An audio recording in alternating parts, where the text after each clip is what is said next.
Todd, where we left off last week was you were talking about how you were developing your lesson plan, and there was a specific method that you follow, or is it just inspirationally based? And you were saying when you first started teaching in '86, it was more by the book lesson plan, and then when you got more and more inept with teaching, it was more inspirationally based, and you were just like on the fly kind of thing. Right. So you know what? Today we're going to start with rapid fire questions. But Alan, what were you going to say? From what it sounded last time, it sounded like your lesson plan in the early days was more like parts of regurgitated things that you learned from all your other instructors put together into a lesson plan. Was that right? Is that more accurate? Okay. Exactly. And trying to then find what works best. Right. But yeah, just taking, and really a lot of teachers do this, is just taking things from other people. Right. Yeah. It's not stealing. No, not in teaching. It's not stealing as long as it's as you're quoting it.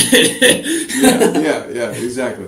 And that it has to do with your curriculum. So, if it has to do with your curriculum, then, you can find it anywhere from any place. But someone else gave you the idea and you went, okay, yeah, I like that. I'm going to use it. Yeah. Okay, rapid fire question. Favorite ice cream? Favorite ice cream would be Jamocha Almond Fudge. Ooh, that sounds good. Favorite candy bar? Favorite candy bar. My favorite candy bar, it's funny that you should ask, He's got one. Is a Baby Ruth. Oh is Baby Ruth bars. He gave us a Baby Ruth bar. Delicious. And so yeah, I brought us all a Baby Ruth bar because I figured, it's around, the middle of the day. It's good to have, some energy. Oh my gosh, Todd, you are awesome. Okay, $1 million. What would you do with that $1 million? Well, first thing I would do would be something very small. Only costs about $10,000. And that would be to enter the World Series of Poker for $10,000. And then, because of course they do have a bigger tournament now, but it costs $1 million to enter the tournament, and that would be the whole $1 million. I wouldn't be able to do that. And then I would just buy, the dream home and retire, definitely. Are you a good poker player? Am I a good poker player? Well, are you a poker player? I am a poker player. And if we ever play, then, I don't want you to think that I'm a good poker player. You don't want to bluff, right? So I'm decent. I win sometimes. I lose sometimes. Yeah. Okay. Favorite drink, and we're talking non-alcoholic drinks here. Favorite drink. Non-alcoholic drinks. Favorite drink would be an Arnold Palmer. Really? Yeah. Iced tea, lemonade. Ooh. Mix it up a little bit. That actually sounds good. Yeah. One place to live. Where? Boy, I don't know. I love the sun. Maybe Costa Rica. Someplace closer to the equator where it's always going to be warm more than not. Favorite type of food? I love food. Besides the Baby Ruth bar, huh? Yes, besides the Baby Ruth bar, we're talking about food, not candy. A meal. That's the Baby Ruth bar, by the way, if you hear the crinkling. Probably pizza. Really? Yeah. I mean, you can have so many different pizzas. Yeah, and it's quick and easy, too. Well, yeah, it can be. Yeah. And you can eat it cold or warm. So that's a universal food right there. You guys know. That's a universal food. You eat it cold and you eat it warm. Very multifaceted. Yeah. Type of food. Favorite movie ever made? On the Run. On the Run. You can eat it on the run. Oh. No, Okay. Pizza. I was talking The about movie On the Run. I haven't heard that movie before. Is that Burt Lancaster? What is that? I'm not that old. Burt Lancaster. Oh my gosh. My favorite movie. Wow. I really like entertainment as well, so I don't know if I have a favorite movie. Really? It's just kind of like everything, huh? Yeah. I mean, I'm just a really big, huge entertainment junkie. So, with Pacino, certainly The Godfather was huge movies for him. I think I like people more than movies. And what I mean by that is like, if Al Pacino is in a movie, I'm going to see it. If Tom Hanks is in a movie, I'm going to see it. Way back, if when Robin Williams did a movie, I went and saw it. Rest in peace, Robin. Yeah. So, I don't know that I have one.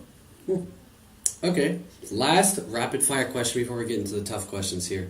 If you could choose a time period, any time period besides your own that you grew up in, what would you want to live? What time period would you want to live in, and why?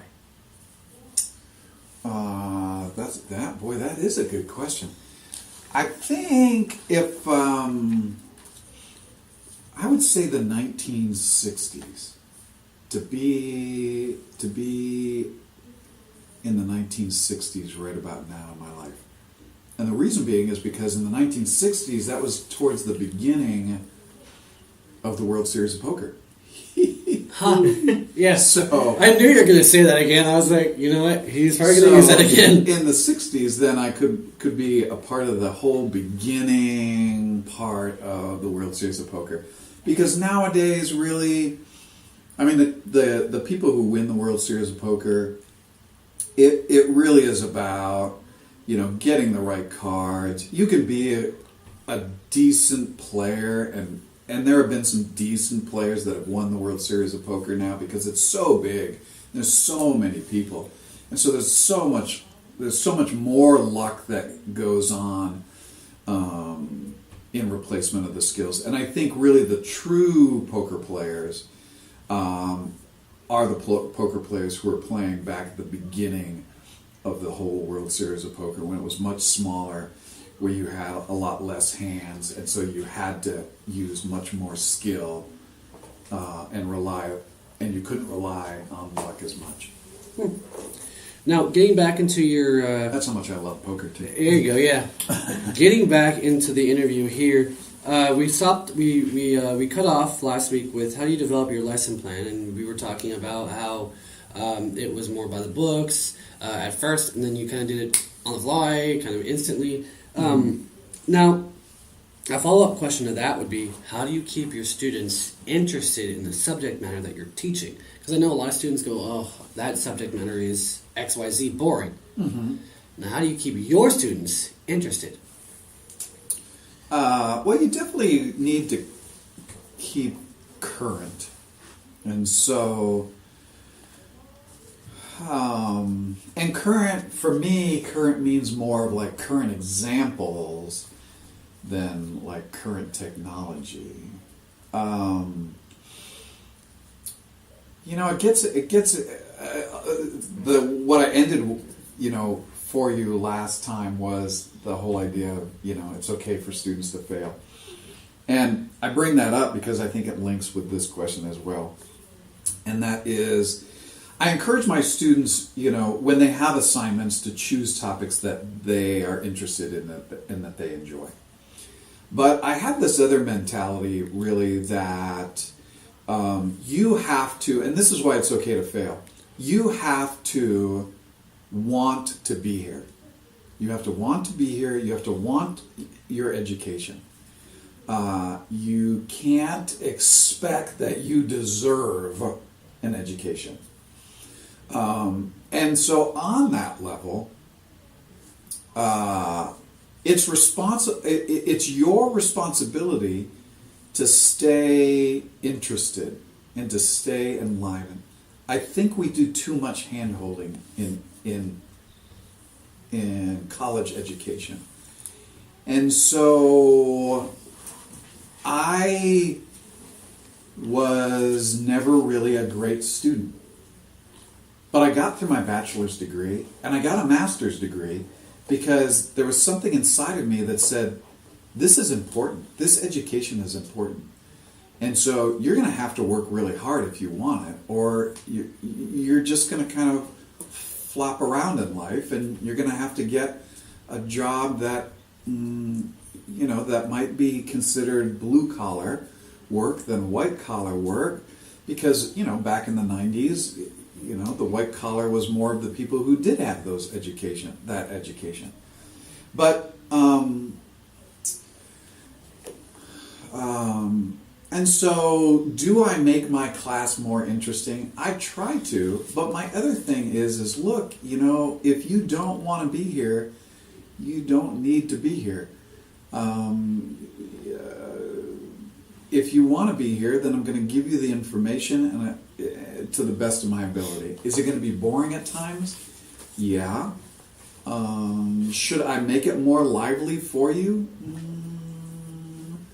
I want you to have fun with your education, but I'm not going to go out of my way to change myself too much, because that's how I learned. Do people learn differently? Yeah. I had to take classes where the teacher was teaching me in a style that wasn't probably the best for my learning style. So I then had to learn how to adapt. If I'm always adapting for my students won't learn how to adapt. I think I succeeded in life because I learned how to adapt. And I learned what was important for me, and I learned what I wanted. And I had to struggle hard to get it. I think that's valuable, and I think that's really important. And so sometimes I think that we're doing too much, making things too easy for all of you at this level, and all that's going to do is make it more difficult when you get out of your education. Now, you were talking about how you said it's okay to fail. Mm-hmm. On that note, how do you feel about when a student fails? How do you feel about giving a failing grade to a student? Does it kind of make you feel bad, or is it more on their hands whether they get the failing grade or not? It's on their hands. It's on their hands. Do I feel sorry? At times I feel sorry, because certainly there are semesters for some students where circumstances really kind of take over. I had a student come to me today who really wanted to be in class, but they had a close friend pass away last night. And so, yeah, you've got to take, time to do that. And will that affect her grade? Yes. And is it difficult at those times for me to give them a grade that they've earned, but knowing that there were extenuating circumstances, and so it's not really a grade that is a reflection of them. But then again, there are times too when we need to realize that other things are better for us. If we become so overwhelmed during a semester with outside forces that are interfering with our education, sometimes it's better to go, you know what? I'm going to drop all my classes. I need to find time for myself. I need to take time for myself.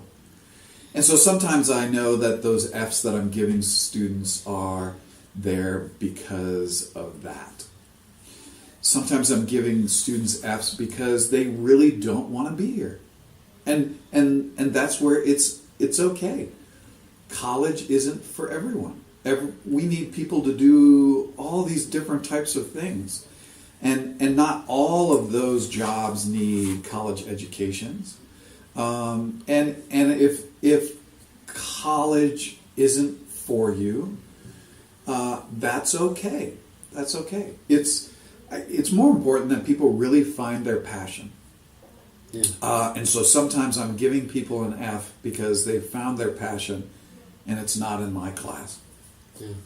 I really like that you bring that up. I think we get taught or the idea into us a lot that we need to go to college in order to have like a really successful life, and there's some merit to that. I'll grant that, but sure. I think this idea that everyone needs to go to college is a little misguided.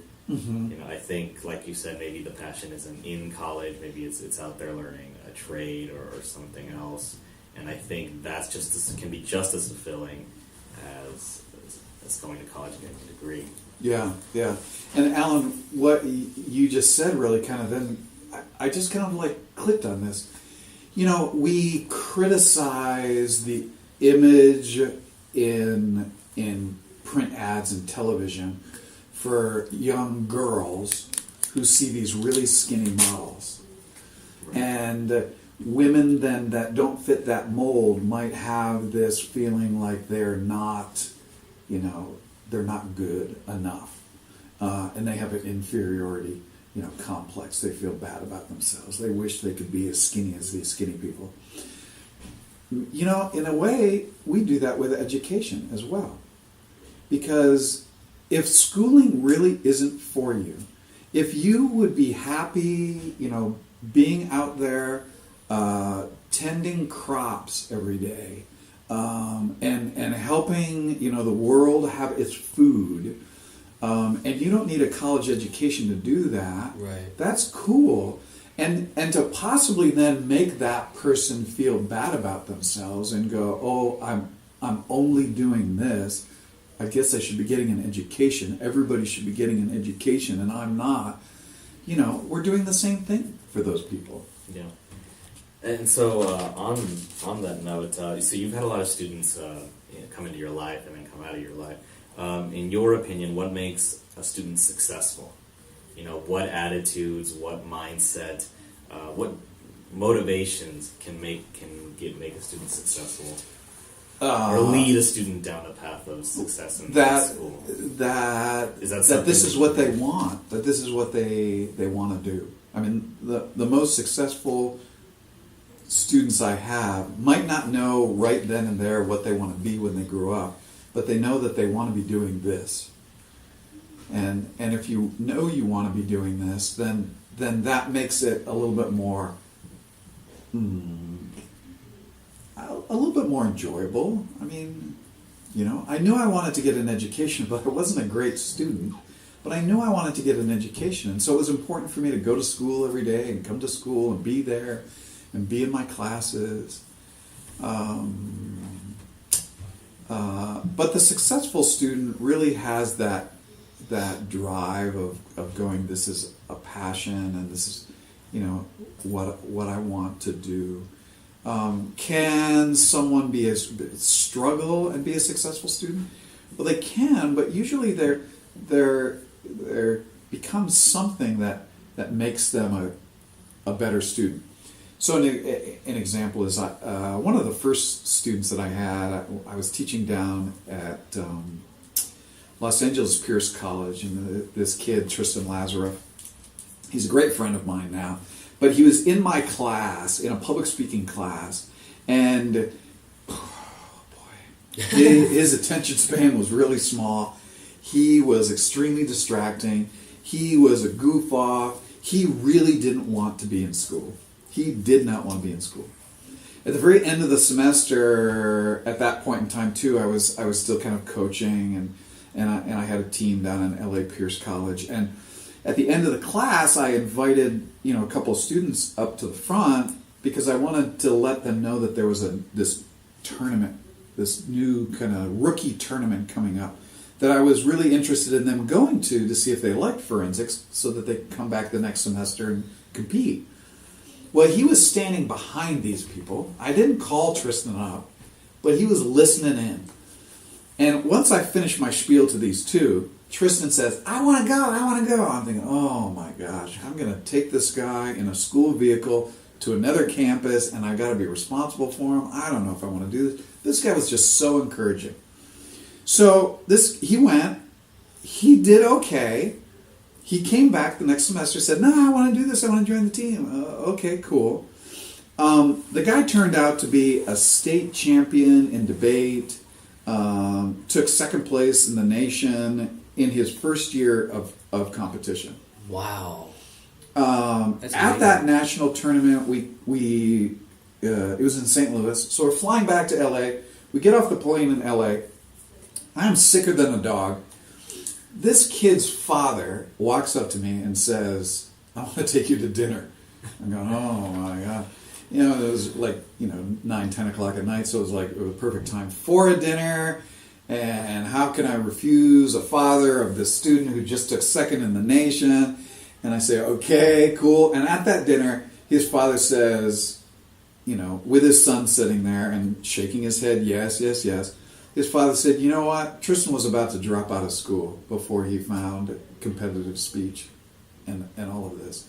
And I thank you so much, because education is important within our family. He knows that if he wants to succeed on the level that our family has had." So certainly I was getting the sense that he had a lot of family pressure from him in the first place to succeed. When he was admitting he was thinking about dropping out. And now, he's down in LA, he is a lawyer, but he found his passion. And I think that was why I started that story, was He found his passion. And so he was struggling, but once he found his passion in school, and it didn't have to be speech or forensics, it could be anything, and realized what he then needed to continue doing that passion, then he became a better student, and he became motivated. And so it's really finding that passion. That's amazing. That's really amazing. Just find you. That to me is like, whoa, to take a student that's going to drop out, and then almost a year later, he's second in the nation. Right. But realizing, in my mind, I didn't really do that much. It has to come from the person. It has to come from you. You have to go, what is my passion? And that's what, kind of going back to earlier thing, if going to school is not your passion and there is something that you really love to do and you don't need school to do it, then just do it, because, why go through life, not enjoying what you're doing. Right. So then in turn, on the flip side of that, what makes an unsuccessful student unsuccessful? In your mind. Yeah, I mean, for me, hopefully this segment isn't too redundant. It's just not, it's doing something because someone else is telling you to do it. Doing it because if I don't do it, then I can't live at home. Or if I don't do it, I have to go get a job. I think that's a big motivator. Get threat of what your family's gonna say. That's a very big motivator right there. Yeah. I think if students, especially our age, didn't have that, we would probably be making we would probably be more self-confident about what it is exactly that we wanted out of life, and I think out of school. Right. I think we still operate under a notion of what we feel like we want, but we really deep down don't want that. Mm-hmm. Mm-hmm. Last four questions here. Alan and me were in your Reader's Theater class last semester. We couldn't help but notice you don't use a textbook in that class. Why? Well, in that class, really because we're using a lot of copyrighted material for educational purposes. But even though we're using copyrighted material for educational purposes, if I was to collect all that copyrighted material and then have you purchase it, then I'd be breaking the copyright laws. So that's one of the reasons, being kind of like a performance literature type of class. But then certainly, there are those textbooks that have, you take an American Lit class and you buy a textbook that has a whole bunch of American Lit things. But we're doing a lot more popular, up-to-date things. But the other thing really, for Reader's Theater is that there really aren't textbooks out there that are being written. Yeah. Reader's Theater, as you guys know, is a competitive event in forensics. That's kind of the only reason why it's kept alive as a class on the college level. We don't really see Reader's Theater performances happen too much in our society. So nobody has really, decided to sit down and write a textbook about it. That's all. And write a college level textbook about it. There actually is a lot of Reader's Theater within elementary schools and high schools, and its focus is mainly on helping students improve their reading skills. But on the college level, we're kind of past that, and there's just no one to do it. So if someone out there wants to do it, it's a great avenue.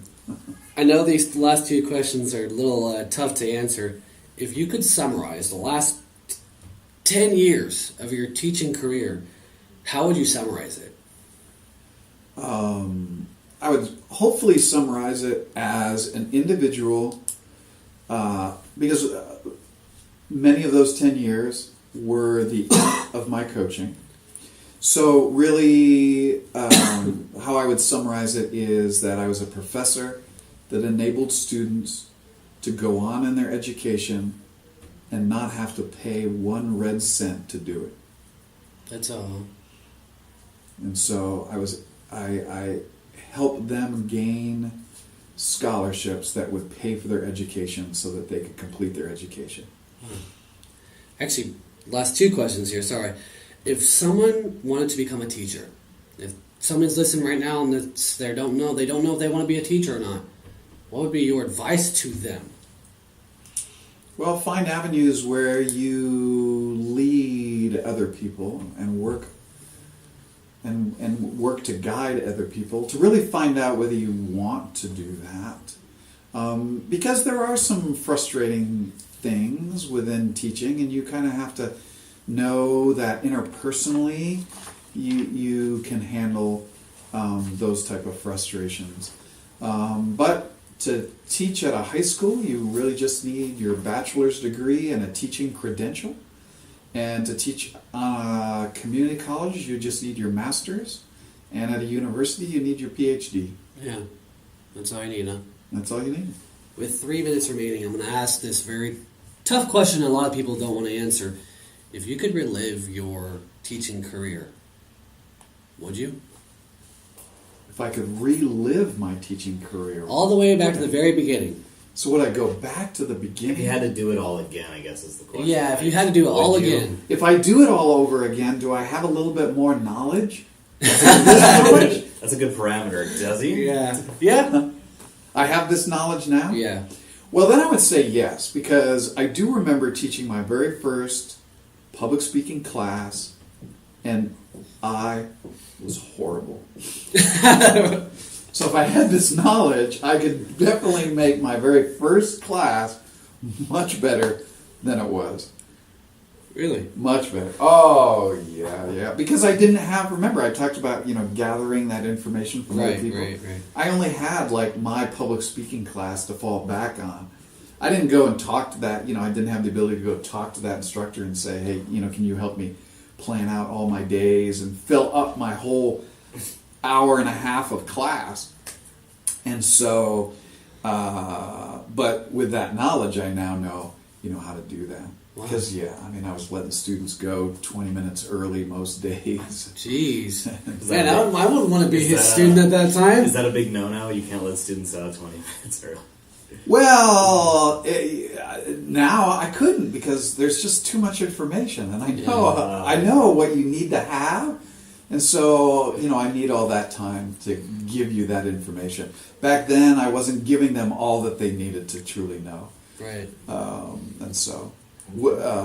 but, if I could do something different rather than be a speech instructor, sure. I should have become a baseball broadcaster. There you go. Any final thoughts? Over the last 2 weeks, we've covered a lot of your career. Any final thoughts that you want any of the listeners to know? Anybody that's wanting to become a teacher, anybody that doesn't know what to do in terms of education, any final thoughts at all? Just final thoughts. Just final thoughts in general. Final thoughts. Follow your passion. Follow your passion.